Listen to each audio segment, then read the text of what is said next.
کی مہلک بیماریاں ہے، تباہ کرنے والی ہوتی ہے، خود بھی تباہ ہوتا ہے، معاشرے کو بھی تباہ کرتا ہے۔ یہ اس وقت جب انسان کا نفس باغی بنتا ہے۔ نفس کو قابو میں کرنے کے لیے اللہ نے جو اسباب پیدا کیے ہیں ان میں سے ایک روزہ ہے کہ روزہ رکھنے سے نفس قابو میں آ جاتا ہے۔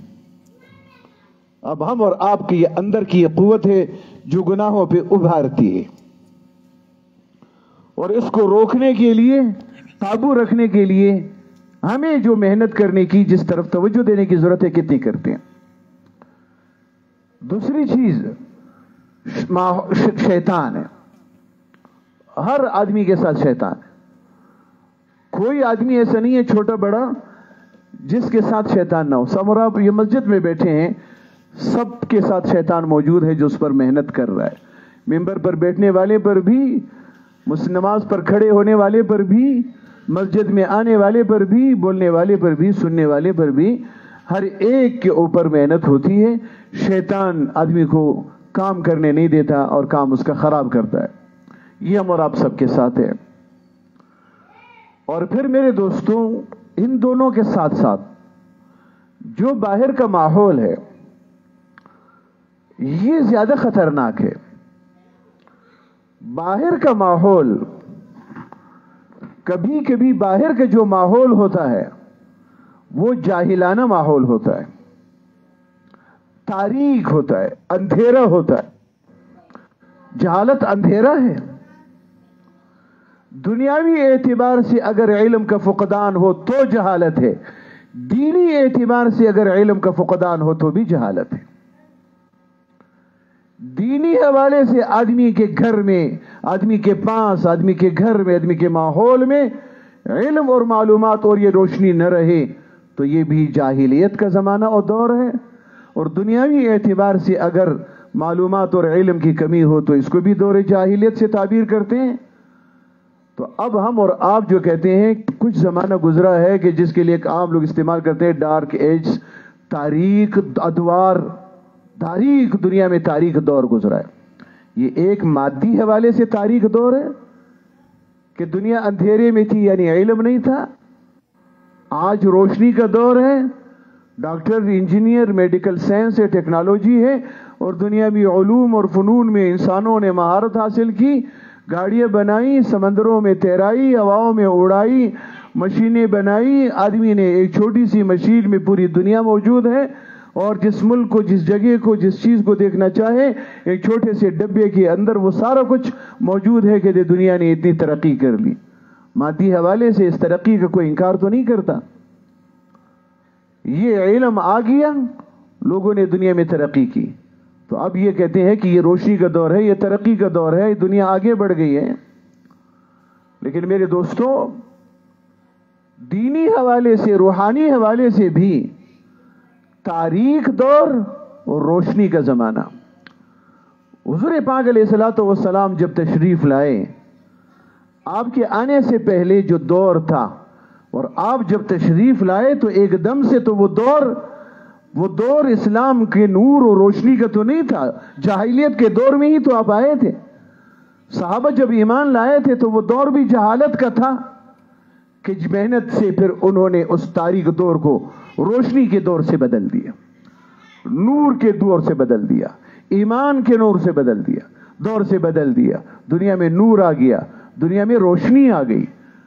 اور اسی لیے جناب رسول اللہ صلی اللہ علیہ وسلم کو اللہ نے سورج نہیں کہا ہے، سراج منیر۔ جناب رسول اللہ صلی اللہ علیہ وسلم کو سراج منیر کہا ہے۔ سورج کا کام کیا ہوتا ہے؟ سورج سے پہلے اندھیرا ہوتا ہے، سورج کے آنے سے اندھیرا ختم ہوتا ہے، روشنی پھیل جاتی ہے۔ تو حضور سے پہلے اندھیرا تھا، حضور کو اللہ نے سورج روحانی زندگی کا بنایا، آپ کے آنے سے دنیا میں نور اور روشنی آ گئی۔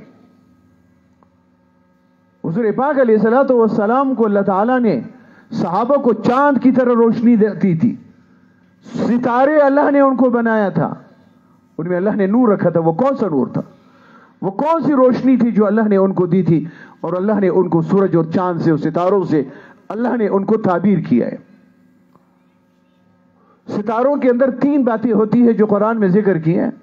آسمان کی زینت ہے، شیطان کو مارنے کا ذریعہ اور سبب اللہ نے بنایا ہے، رجوم الشیاطین ہے، وَبِالنَّجْمِ هُمْ يَهْتَدُونَ، ستاروں سے لوگ راستے کا پتہ چلاتے تھے کہ یہ فلاں منزل تک پہنچائے گا، ستاروں سے راستے معلوم کرتے تھے. اور زمین کے ستارے علماء کو اللہ نے قرار دیا ہے، یہی تین باتیں علماء میں بھی موجود. زمین کی زینت ہے، علماء سے ہے، اور یہ شیاطین کی طاقت کو توڑنے کا ذریعہ ہے. اللہ ان کے ذریعے سے شیاطین کی طاقت کو توڑتے ہیں، اور پھر اللہ نے ان کو زمین کے ستارے بنا دیا ہے. ان کے اندر روشنی ہے، جیسے ستاروں میں نور اور روشنی ہے، علماء میں بھی نور اور روشنی ہے. یہ نور اور روشنی یہ بلب اور ٹیوب لائٹ کی تو نہیں ہے، یہ روشنی قرآن اور حدیث کی روشنی ہے، یہ علم کا نور اور روشنی ہے. یہ ظاہری قمقموں سے، بلبوں سے وہ روشنی دنیا میں نہیں آتی جو علماء کے نور سے دنیا میں روشنی آتی. تو اب میں عرض کر رہا تھا کہ اس دنیا، اس دور کے اندر جو ہمارے لیے ایک بہت بڑا دشمن ہے، نفس، شیطان، ماحول. ماحول دو طرح سے ہوتا ہے، یا ماحول برا ہوتا ہے، دینی دنیاوی اعتبار سے اس کو جہالت اور تاریکی کے دور سے تعبیر کیا جاتا ہے، اور جب جہالت دور ہوتی ہے اس کی جگہ علم آتا ہے تو پھر اس کو روشنی کے دور سے، اس کو ترقی کے دور سے تعبیر کیا جاتا ہے. اگر دونوں نہ ہو، نہ دنیاوی اعتبار سے علم ہو، نہ دینی اعتبار سے علم ہو، تو دونوں حوالوں سے دنیا تاریک ہے. اور اگر دنیاوی اعتبار سے بھی علم آئے اور دینی اعتبار سے بھی علم اور کی روشنی دنیا میں موجود ہو، تو پھر یہ وہ دور ہے کہ جس کو ہر حوالے سے روشن دور کہا جاتا ہے. اور ان دونوں میں سے کوئی ایک ہو تو پھر ایک حوالے سے کہیں گے کہ یہ روشنی اور رہبری موجود ہے، دوسرے حوالے سے کمزوری موجود ہے. یہ تو ہوا ہے کہ حوالے سے کہ دنیا میں ہر حوالے سے تاریکی آئی ہو، مختلف ادوار میں ہوا ہے. دنیاوی اعتبار سے بھی اندھیرا ہے، دینی اعتبار سے بھی اندھیرا ہے. حضور کے دنیا میں آنے کے بعد سے پہلے دنیا کے اندر یہ دونوں قسم کے اندھیرے تھے، دنیاوی اعتبار سے بھی اور دینی اعتبار سے بھی. اور جس دور میں اللہ نے ان دونوں روشنیوں کو جمع کیا ہے وہ محمد الرسول اللہ اور صحابہ کا دور ہے، جس میں دونوں روشنیاں اللہ نے دے دی. دنیا کو سمجھنے کی بھی، دنیاوی علوم کے اعتبار سے بھی، دنیا کی ترقی کے اعتبار سے بھی جو دور تھا رسول اللہ صلی اللہ علیہ وسلم کا، پھر اور صحابہ کرام کا دور، اور بہت زمانے تک کا پھر اسلام کا، مسلمانوں کا جو دور تھا، وہ دنیاوی اعتبار سے بھی روشنی اور ترقی کا دور تھا، اور دینی اعتبار سے بھی عروج اور بلندی کا دور تھا. پھر اس کے بعد دنیا کے اندر یہ چیزیں آ گئی ہے، کہیں دینی اعتبار سے ترقی موجود ہے، دنیاوی اعتبار سے پسماندگی ہے. کہیں دنیاوی اعتبار سے ترقی موجود ہے، دینی اعتبار سے دنیا پسماندہ ہے.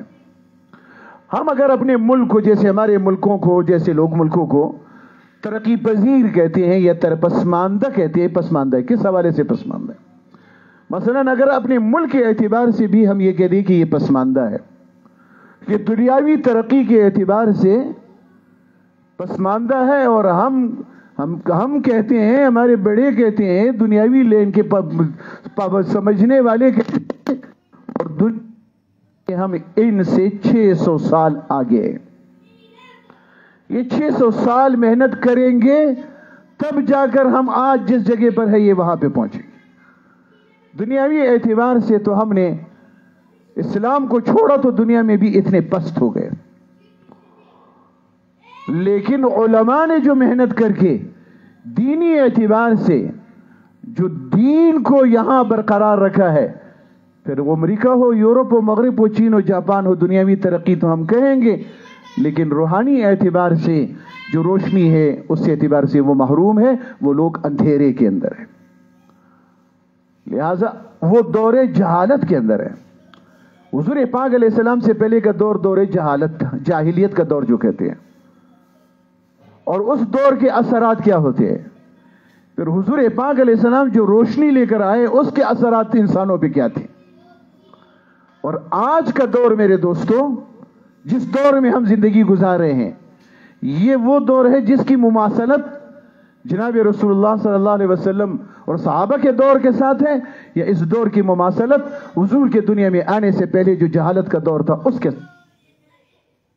دوستو غور کرنے کے آج دنیا کا جو ماحول بنا ہوا اور جو دور ہے جس سے ہم گزر رہے ہیں، ایک شاعر کہتے ہیں نا، جس دور پہ ناز آتی دنیا اب ہم وہ زمانہ بھول گئے، اوروں کی کہانی یاد رہی اپنا فسانہ بھول گئے. جو دور پہ ناز آتی دنیا اب ہم وہ زمانہ بھول گئے. ایک دور ہمارے بڑوں نے ہمیں دیا تھا جس پر زمانے کو فخر تھا. آج کی دنیا ان تمام دنیاوی ترقیوں کے ساتھ اس کی مناسبت اور مماثلت رسول اللہ صلی اللہ علیہ وسلم کے روشنی والے دور سے ہے، یہ حضور کی دنیا میں آنے سے پہلے جہالت والے دور سے. تو میرے دوستو، صحیح دل کی آنکھ رکھنے والے، قرآن اور حدیث کو سمجھنے والے، دل کی نگاہیں رکھنے والے اچھی طرح سے سمجھتے ہیں اور امت کو سمجھاتے ہیں کہ یہ دنیاوی یہ دور یہ روشنی کا دور نہیں ہے، دینی حوالے سے یہ جہالت کا دور ہے، یہ جاہلیت کا دور ہے. جاہلیت کے دور میں لوگ انسانوں کا خون بہاتے ہیں، اور جب جناب رسول اللہ صلی اللہ علیہ وسلم دنیا میں تشریف لائے تو انسانوں کا خون محفوظ ہو گیا. کوئی کسی کا ناحق خون نہیں بہاتا تھا، ناحق خون نہیں گرتا تھا. جنگیں رسول اللہ صلی اللہ علیہ وسلم کی زندگی میں لڑی گئی، لیکن ان تمام جنگوں کے باوجود، بدر، احد، حنین، احزاب، خندق، ان سب جنگوں کے باوجود صحابہ کرام کا 1000 کے لگ بھگ خون بہا ہے. اور باقی اللہ کے رسول صلی اللہ علیہ وسلم وہ دانا کمانڈر تھے، سپہ سالار تھے کہ حتی الامکان انہوں نے خون کے بہانے سے امت کو روکا ہے، اور صحابہ کا خون بہانے نہیں دیے. بہت کم خون بہائے اتنے پورے دور میں، اتنی بڑی جنگوں کے باوجود 1000 کے لگ بھگ خون بہا ہے. لیکن میرے محترم دوستوں، حضور کی دنیا میں آنے سے پہلے کی حالت کیا تھی؟ اب مماثلت دیکھیے، اگر اس دور کی مناسبت حضور کے دور کے ساتھ ہے تو پھر ہم خوش قسمت ہیں، ہم روشنی کے دور میں. اور اگر اس کی مناسبت اور مماثلت اس سے پہلے کے دور کے ساتھ ہے تو پھر ہم بہت گھٹیا دور میں، بہت تاریخ دور میں. اور میرے دوستوں، میں یہی آپ سے عرض کر رہا ہوں کہ یہ دور، یہ جو ہم گزارے، یہ دور جاہلیت ہے، یہ تاریخ دور ہے، یہ اندھوروں کا دور ہے. اس دور میں ظلم ہے. کون سا طبقہ ہے، شعبہ ہے جو ظلم نہیں کرتا؟ ہمارے ملک کے اندر مثال عوام ہے، دکاندار ظلم نہیں کرتا، قصائی ظلم نہیں کرتا، نانبائی ظلم نہیں کرتا، دوا فروش ظلم نہیں کرتا، ڈاکٹر ظلم نہیں کرتا، وکیل ظلم نہیں کرتا، جج ظالم نہیں ہے، تھانے دار ظالم نہیں ہے، پولیس کا محکمہ ظالم نہیں ہے، فوج کا محکمہ ظالم نہیں ہے، عدلیہ میں ظلم نہیں ہے، انتظامیہ میں ظلم نہیں ہے. کوئی آدمی یہ کہہ دے کہ میں یہ کہتا ہوں کہ فوج کے ادارے میں ظلم نہیں ہے. کوئی آدمی یہ کہہ دے کہ میں اٹھ کے کہتا ہوں ہماری عدلیہ میں ظلم نہیں ہے، ہمارے جج کا قلم نہیں بکتا کروڑوں اور اربوں پر اور ہمیں انصاف ملتا ہے. کوئی آدمی یہ کہہ دے کہ ہم کسی تھانے میں جائے تو ہمیں ایس ایچ او انصاف دے گا. کوئی آدمی جائے کہ میں قصائی کے پاس جاؤں اور مجھے وہ صحیح چیز دے گا. وہ ایک مولوی صاحب ایک ہی جگہ کا واقعہ بیان کرتے کہ میں قیمہ لینے کے لیے گیا تو قیمہ کی مشین تھی اور ادھر بٹن تھا اور وہ سامنے وہ جو چالاکی کرتے ہیں چیچڑے وغیرہ رکھتے ہیں. اب گاہک تو کہتے ہیں وہ ادھر سے کاٹ کے دے دو لدا یا زہراک، تو وہ بہت چالاکی سے وہ کاٹ کے دے دیتا ہے.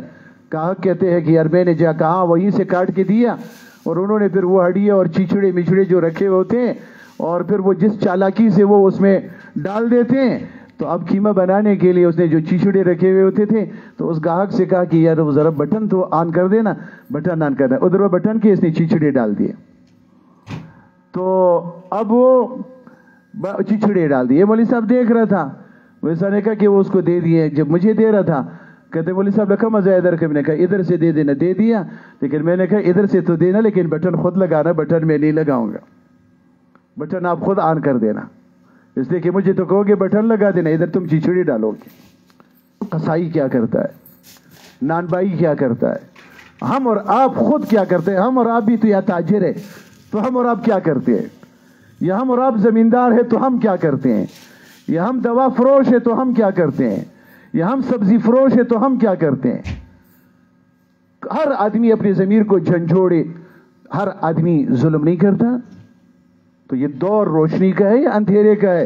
روشنی میں ظلم ہوتا ہے یا اندھیروں میں ظلم ہوتا ہے؟ اس دور کے اندر آدمی جتنے بے سکون اور بے چین اور بے آرام ہے، اور اپنی جان اور مال کا جتنا خوف و خطرہ ہر آدمی کو لاحق ہے اس دور کے اندر، تو پھر جس کے اندر انسانوں کا خون اتنا بے دھڑک بہایا جاتا ہو، عام بہاتے ہیں خون، اور پھر یہ جو عام ویڈیو دیکھتے ہیں اور وہ دیکھتے ہیں وہ جو برا اغوا برا تاوان والے ہوتے ہیں، اس کی سرپرستی انتظامیہ نہیں کرتی، پولیس نہیں کرتی، ادارے نہیں کرتے، حکومتیں نہیں کرتی، اور وہ لوگوں کو اٹھاتے ہیں. ابھی جو ایک آدمی وہ عمر یہ پشین وغیرہ کی طرف وہ جو انہوں نے کہا کتنا ظلم ہوا کہ میرے سامنے ایک مولوی صاحب کو اس کا گوشت اس طرح سے کاٹتے تھے اور گوشت کاٹ کے کہتے تھے، ہنستے تھے کہ شام کو کباب بنائیں گے. ہمارے ملک کے اندر ہوتا ہے، ایک آدمی نہیں، روزانہ ایسے درجنوں لوگ ذبح ہوتے ہیں. خدا کا رحم آئے گا، اللہ راضی ہوگا ان چیزوں کو دیکھ کر. آدمی کا دل، کس کوئی دل رکھنے والا ہو، ناقابل برداشت ہوتا ہے، ناقابل بیان ہوتا ہے. تو اللہ یہ مناظر سارے نہیں دیکھ رہے کہ میرے بندے میرے بندوں کے ساتھ کیا کر رہے ہیں.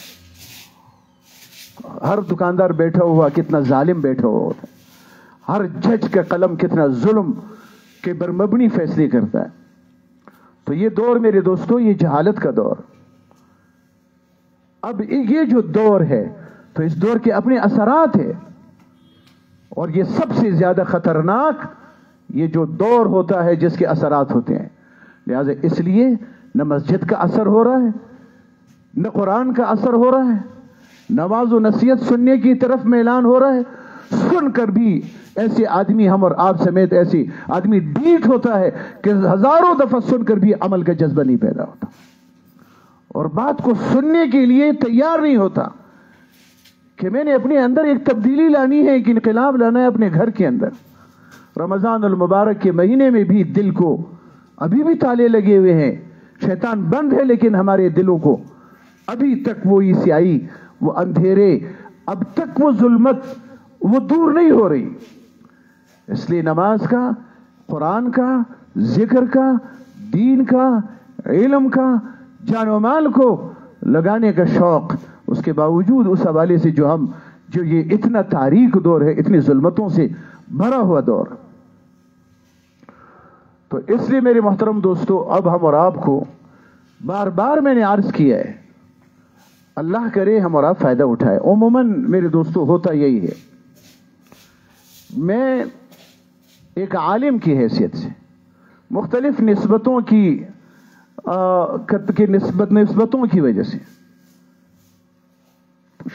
شہر میں، کوئٹے سے باہر میں سینکڑوں اصلاحی دینی پروگراموں میں جاتا ہوں.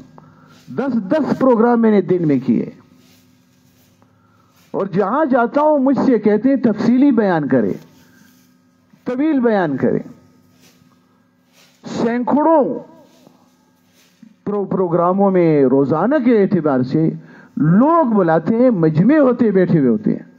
یہاں تو میرا 25 سال ہو گئے، جب چندے کے لیے کہتا ہوں تو چندہ نہیں دیتے ہیں، جب کہتا ہوں جمعے کے بیان کے لیے بر وقت آؤ تو اس میں نہیں آتے ہیں، جب یہ کہتا ہوں صبح کے درس میں 15-20 منٹ کا ہوتا ہے اس میں بیٹھے تو ایسے اٹھ کے چلے جاتے ہیں جیسے یہ بہت بڑا ضروری حادثہ پیش آیا ہو جس کے لیے ان کا جانا اب بہت ضروری ہو گیا ہو.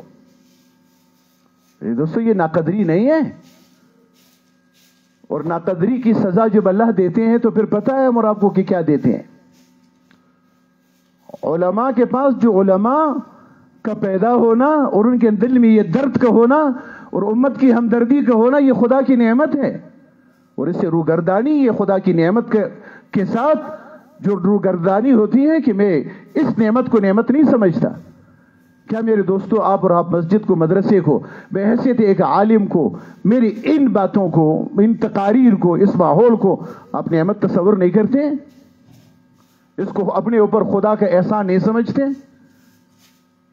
کیا اس محلے سے باہر کے کتنے دور دور کے لوگ ذکر کی مجلس میں آتے ہیں، جمعے میں آ جاتے ہیں، دوسرے میں آ جاتے ہیں، فائدہ اٹھائے اپنے کیوں ماحول کے اندر وہ قدردانی نہیں بڑھتی کہ اس کو ہم اور بہتر سے بہتر ماحول بنائیں، ہمیں کسی سے مدرسے کو چلانے کے لیے نہ کہنا پڑے، ہمیں مسجد کی ضرورتیں پوری کرنے کے لیے نہ کہنا پڑے۔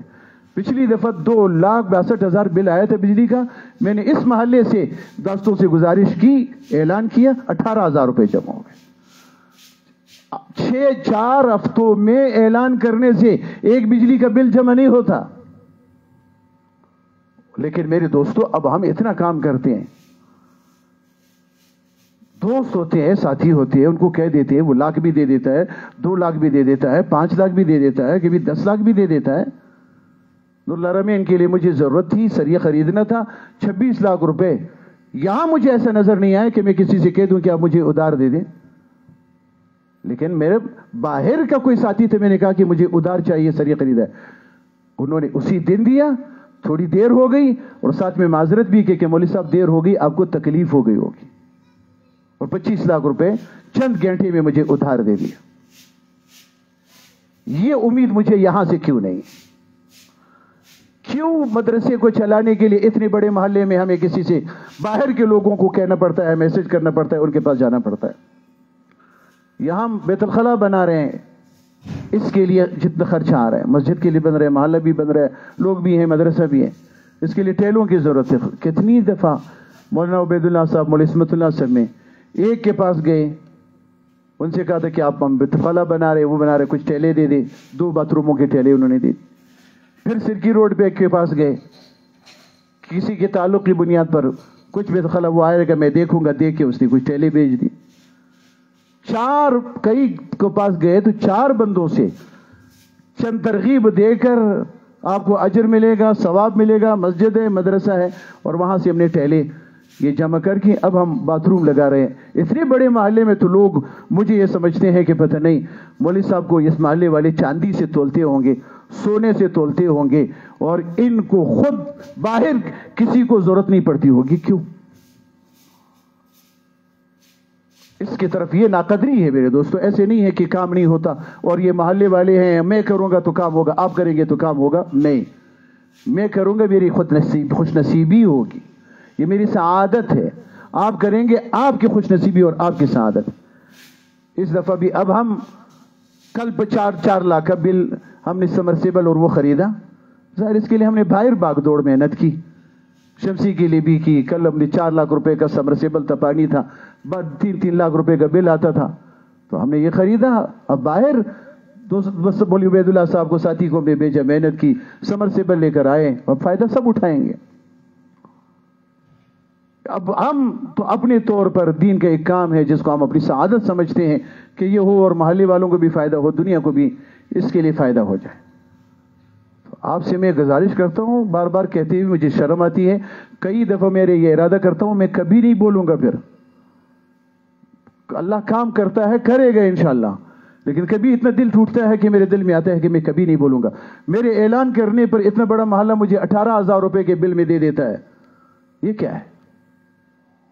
اور میں کہتا ہوں یہ مدرسہ ہے، اس مدرسے کو ہم نے چلانا ہے، اس کے قرضے ہیں، اور دے کے چلے جاتے ہیں۔ کبھی میں نے کہا کبھی پڑھ کے تو دیکھا کرو کہ لکھا کیا ہے۔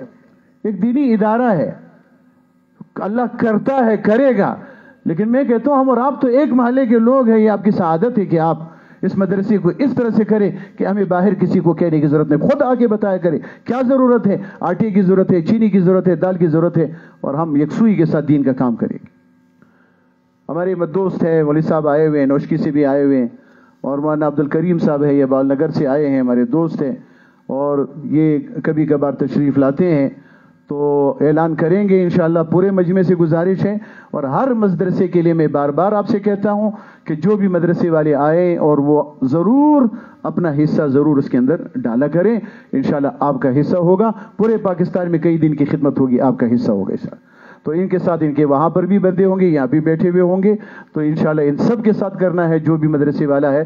اور مدرسے کا بل ہے، بجلی کا بل بھی ہے، اب کوشش میں لگے ہوئے ہیں کہ اللہ تعالیٰ اس بوجھ کو بھی ہلکا کر دیں، لیکن اس دفعہ بھی بل آیا ہے، اور اس کے لیے ہم نے ٹینکیاں بھی وہی 2.5-3 لاکھ روپے کے، یہ بجلی کے پانی کے حوالے سے ہمارا اس مہینے کا بھی خرچہ ہے، تو اس حوالے سے بھی آپ وہ واجی یونس صاحب بیٹھے ہوئے ہوں گے، تو ان کے ساتھ جمع کرا دیں، یا مجھ سے رابطہ کریں یا مولوی عبید اللہ صاحب سے۔ اللہ تعالیٰ مجھے اور آپ سب کو توفیق عطا فرمائے۔